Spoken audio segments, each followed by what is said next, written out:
Once again, people, as a courtesy to your fellow media members, please silence your phones, courtesy to yourself and to the coaches and student athletes. When we get to the question and answer portion of the news conference, please provide your name and media affiliation each time you ask a question. And please do not record what we're doing here on your cell phones. And we'll address questions in the room first, and then if we have any Zoom questions, as time permits. First of all, Coach Johnson, congratulations on a great season. Sooners are 42-22, winners of the Gainesville Regional and the Blacksburg Super Regional. Skip is in his 5th year at OU and his 5th year in his career after a long time as an assistant coach. Yeah. Congratulations. We're going to start with a statement from you, and then we'll have questions for the student athletes. Well, welcome, and it's a beautiful day that the Lord hath made, and we shall rejoice in it. I mean, it's a beautiful outside, get to practice. The biggest thing to see what the stadium looks like. It looks really good. It's a lot like a big league stadium that we got to play in before. Looking for the opportunity, come to Omaha and do what we do, and having fun doing it, and really proud of our kids. We're just a team full of Davids. So basically about all I got to say. Okay, questions. If you have a question, raise your hand and we'll get a mic to you. Back here in the back, Haley. Mark Garland, CWS 247. Peyton and Tanner, you guys have been called a small ball team by the media. You guys both have some pop. Do you guys embrace the small ball moniker, or are you guys kind of like a little bit angry about that? I personally don't mind it. It's just creating chaos. That's what we do. So we've embraced it pretty well, and we're going to keep running with it. I think it's just a part of our identity. You know, it's part of who we are as a team. I think that's been a big key to our success all year. And if we weren't bought in, then I don't know if we'd still be in the lineup. Okay, here in the back. Hey guys, John Hoover, all Sooners. Everybody says we're taking it one game at a time, one pitch at a time, so on and so forth. Why do you think that has worked so well for you? What is it that has allowed you guys to really embrace that and take it on? And are there some examples of what you're talking about when you say one pitch at a time, one inning at a time? And then please, same question for Skip. I think personally, and I think I can speak for the whole team, is it just really keeps us in the moment. You know, in big situations, you know, when Peyton hits a grand slam, you know, I think he really calms himself down and is just ready for that one moment. You know, and I think it's really just trickled down the whole team, and it's just been really good for us. And you know, we played in a lot of hostile environments, and you know, this one's going to be the same. And I think that's why we've thrived in those situations. Well said. So, yep. Well, one pitch at a time is really what the game's played like. I mean, you can only control your thoughts, your one thought on one pitch. You don't want to look in the future. You don't want to look in the past. It's easier said than done. We can sit up here and talk about trying to get a team to play one pitch at a time, one inning at a time. For an example, I mean, Peyton's 1-2 at the regional. We're down 3-1, and one pitch he squared up and hit it in the bullpen. I mean, it's really just about one pitch. This game's hard enough to play. It's an imperfect game. It's and I was blessed to learn that. I think going to the University of Texas as from Navarro Junior College, and really thought I knew what I was doing. I really didn't know what I was doing as a baseball coach, and being around Coach Garrido and Coach Harmon in that, and listening to what they talk about one pitch at a time, I learned a lot how to teach guys in that environment. It's really just about one pitch, and control yourself, and it's 100% of what you got to get to the next pitch on the mound. If you're trying to get to the next pitch, all of a sudden you look up, you're at 100 pitches. And so really, that's really it's about. You're trying to teach baseball as much as you can as a head coach, and that's really what a coach does, is he's trying to teach those guys how to play in the game that's really a tough game to play, because these guys deal in failure a lot, and you're trying to build confidence as you're doing it with one pitch, because one pitch, it can help a guy's lifetime. It could hurt a guy's lifetime if they take it that way. And so It's how you respond to the adversity that's thrown in front of you, and it's really just about one pitch. You have a question back here? Okay. Eddie Radosevich, CenterScoop.com for Peyton and Tanner. Just as far as embracing the David role, embracing kind of that underdog role, what does that mean throughout the dugout in the locker room? Is that something that you guys have talked about more and more as this has progressed for you guys? I think it just really just keeps us all level-headed and keeps us all the same. You know, it makes us feel like not one person is contributing more than the other. I think that's good for a team morale and you know, our success so far. Yeah, I think it helps us play with a chip on our shoulder, something to prove people wrong. We came in here and we're ranked 8th, first one's out. I think that just rallies the guys, it gets them fired up a little bit. Okay, back here. Joe Nugent, WOWT-TV, for Peyton and Tanner. Peyton first. This experience, I know you guys have been here for less than 24 hours, but certainly you've been around, you've seen some stuff. What has it been like? How much are you cherishing this? Oh, it's awesome being where your feet are. It's amazing. Been here, 10, 11 years ago watching the games, and now I'm here playing, and it's pretty neat. Couldn't be more excited. Yeah, this is a dream come true for sure. I was just watching it on TV, you know, as a kid. I've never been here before, so this whole experience has been unbelievable, and I'm excited to play in front of 25,000 people. I think I'm looking more forward to that and that adrenaline rush, and I'm just excited. Okay, more questions? Oh, yeah. Fine. Evan Bland, Omaha World Herald. For the players, could you guys just kind of speak to how your team's speed has really gotten you guys going, and how maybe it's even set you apart, especially in college baseball when so many teams are just mashing the ball? Tanner? Yeah, I think our aggression is the biggest key for our team. And I tell the younger guys too, I said, you know, the best thing about the aggression that we have is that it really takes the fear out of the game. You know, guys are too worried about, you know, stealing a base or putting a bunt down, that it really takes away all the fear that you have in the game. And I think that's why, like, when we play in these hostile environments, that like we've been able to take it one pitch at a time, because, you know, we're so focused on accomplishing what we're trying to do. And I think that's taken a lot of stress off not only us but the younger guys as well. Yeah, I think it's a lot about what he said, and then also being smart on the base paths as well. Certain counts you run in, certain counts you don't run in. I think that just gives us a big advantage to steal that base. Okay, back over here.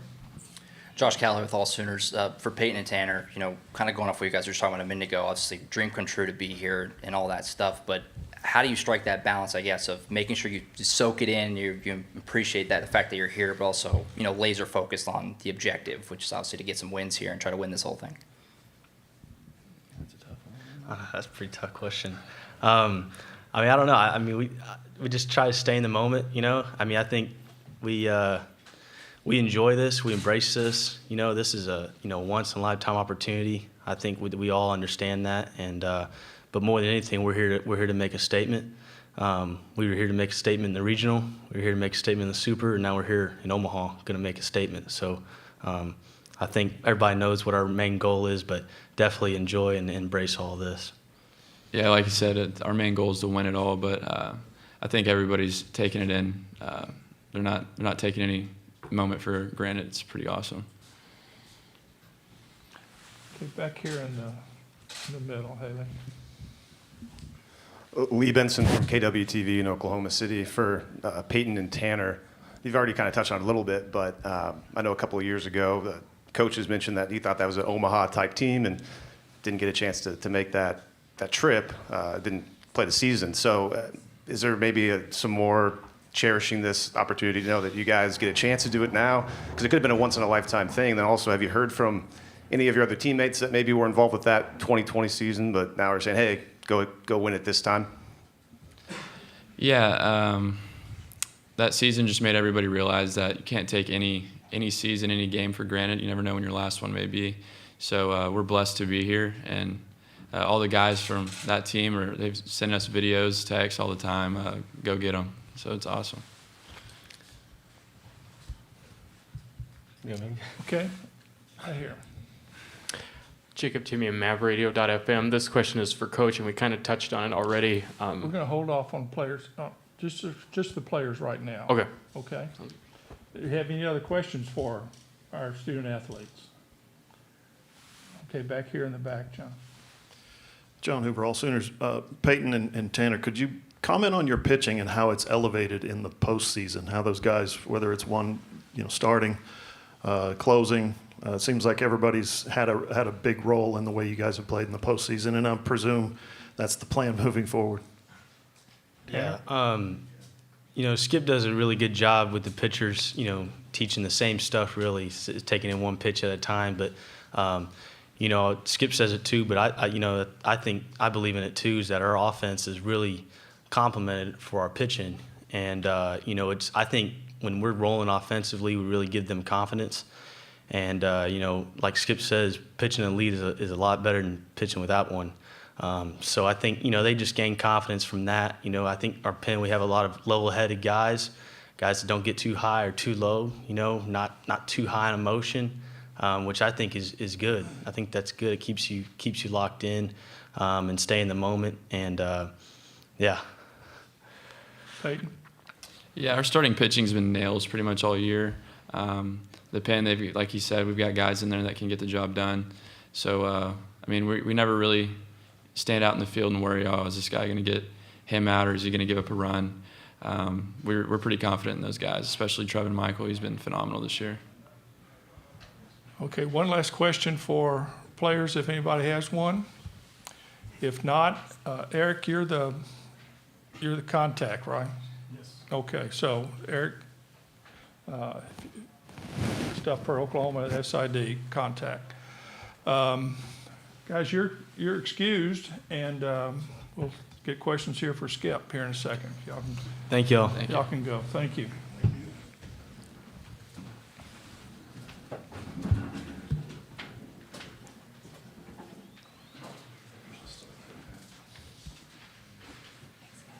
Thank you, man.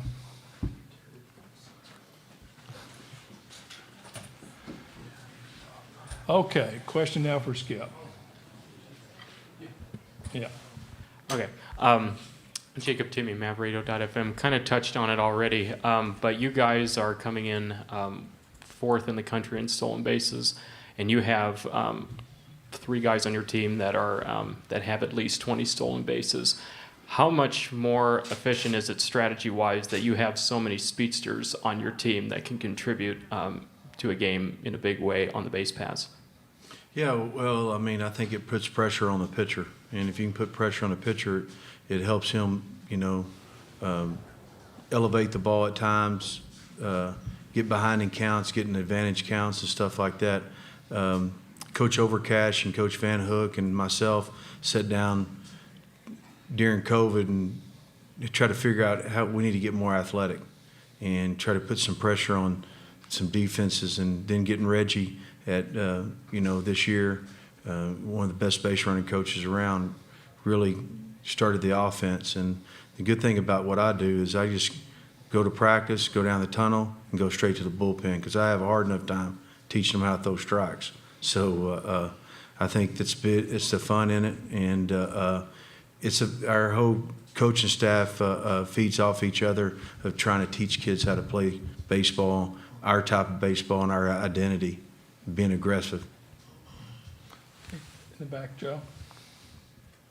Skip, John Hoover, All Sooners. I wonder if you could comment on Jake's season as the starting pitcher and Trevin's season as the closer, and how they've kind of changed roles a couple of times here and there, but especially on Cade and how he's elevated his game down the stretch of this season to put you guys where you are. Yeah, to speak about Jake first, he's kind of like the poster child of what we try to do with the pitchers. Bring them in, put them in a plan of success, as they develop in their career. And it shows you what our strength and our training staff's about, and all the things that happen on our wagon wheel of culture.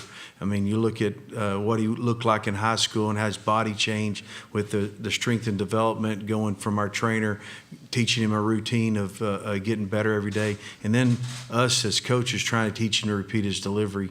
And he kind of took his own accountability to get better. And sometimes it works, sometimes it doesn't work for young men. But to his credit, he took over and did those things. It's been great. Trevin, on the other hand, was a transfer from Lamar.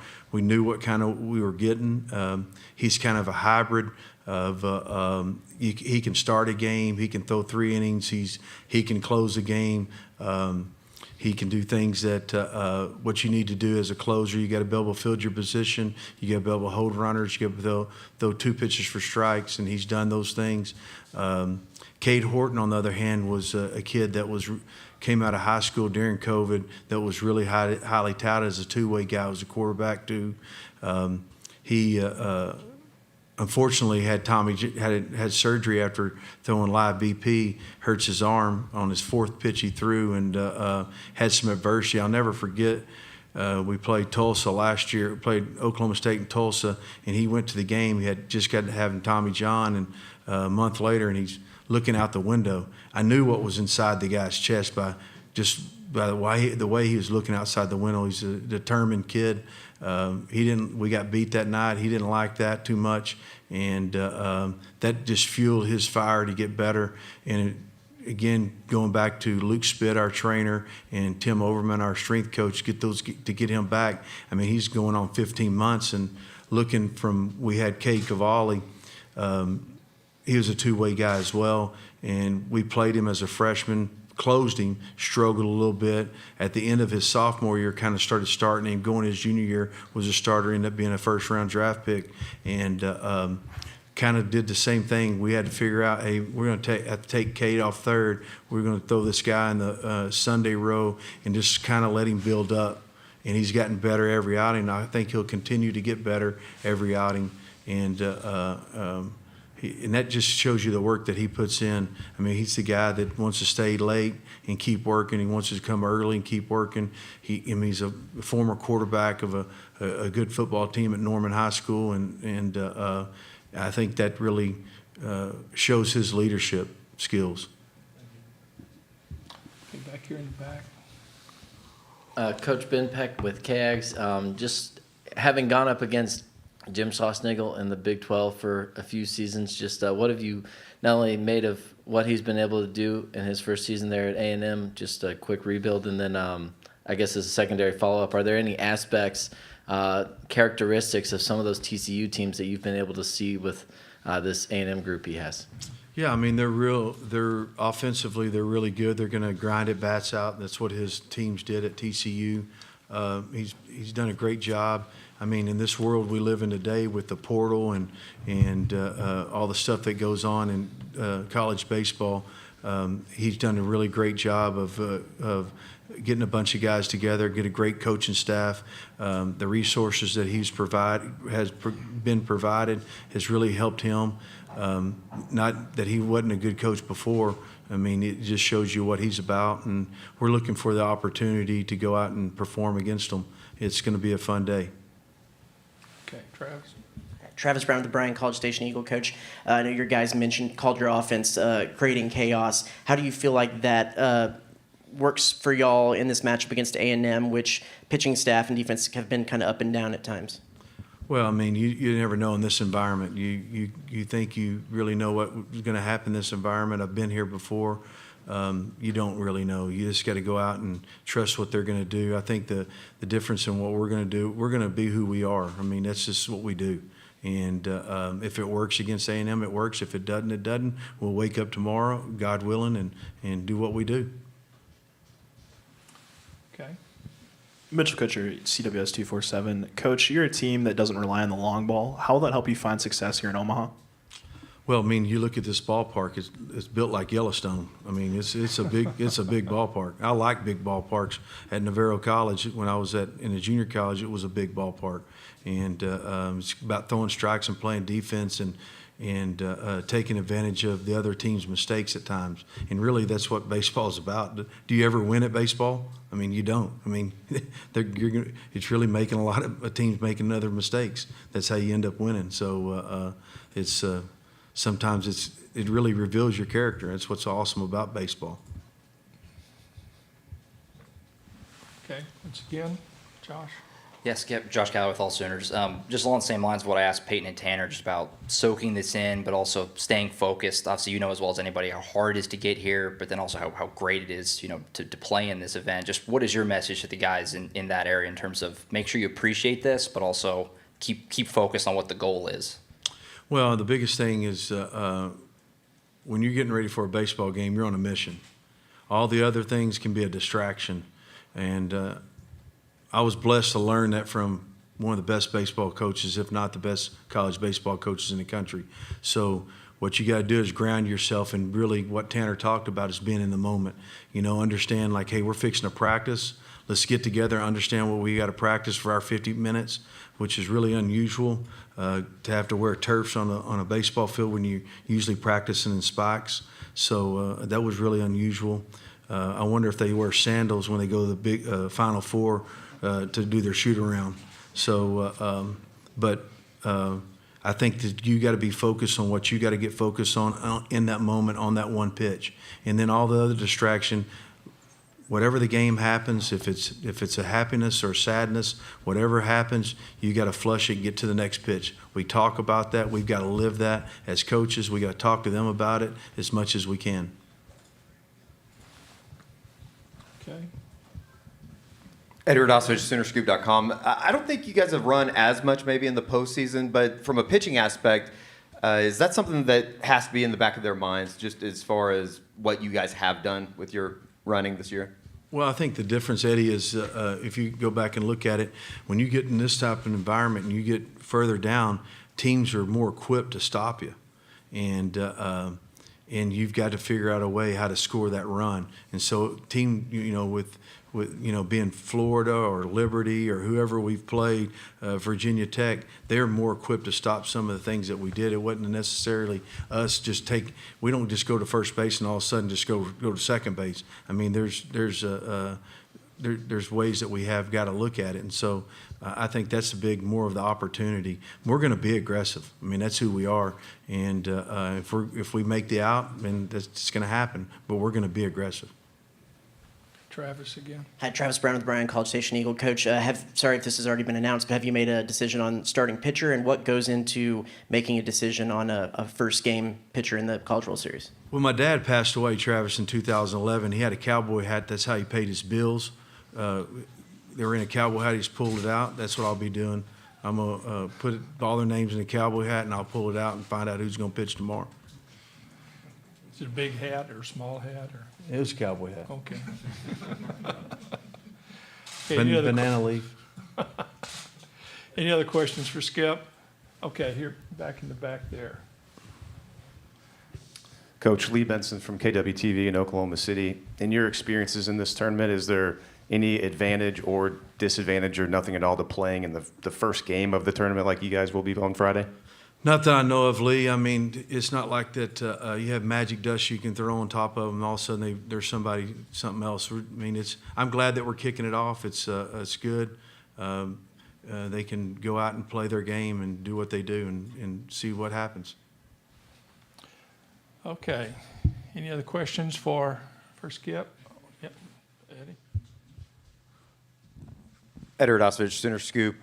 Just one more. As far as what kind of advice do you think Augie would tell you going into this? I know that you guys went to an Italian place last night that he'd like to go to, but just as far as, are there any memories that you think about him coming back up here to Omaha? Yeah, in 2009, I'll never forget it. I mean, the bus was like a courtroom or whatever you say. I mean, it was like really quiet. And I mean, all of a sudden he let the radio play, and I was like, wow, this is where I came from. The song from Kenny Chesney came on. I'll never forget it. And we get ready for the first game. He didn't talk about winning or losing the game. He talked about executing. He talked about getting bunts down. He talked about first pitch strikes. He talked about playing good catch. And we went on a walk-off walk. I mean, how does that happen, you know? And I thought to myself, I was like, wow, this is pretty cool. But they never talked about winning and losing, because what happens in this game, you talk about winning and losing, kids start fearing that, instead of just playing the game. Because like I said earlier, do you ever really win at baseball? I mean, you don't. I mean, you just got to keep playing the game, and it's an incredible venue, and I think that's what Coach embraced. I thought when you got down to the College World Series, it was totally different for him. And being around him for the 10 years I was blessed to be around him and Coach Harmon, it was just like that. It was just about executing your game plan. And I've heard Venables talk about that. I heard Lincoln Riley talk about that. I've heard Barry Switzer talk about that. And I mean, all the good coaches, Gene Stevenson's here, I've heard those guys talk about all those things. And you learn from all those guys. I mean, that's what you do as a head coach. And I'm really blessed to be under those guys and learn from them. Okay, time for one more question. If not, Skip, thank you. And we will see you tomorrow. Thanks, Bill. Thank you. I asked the guys if Kyle Van Hook was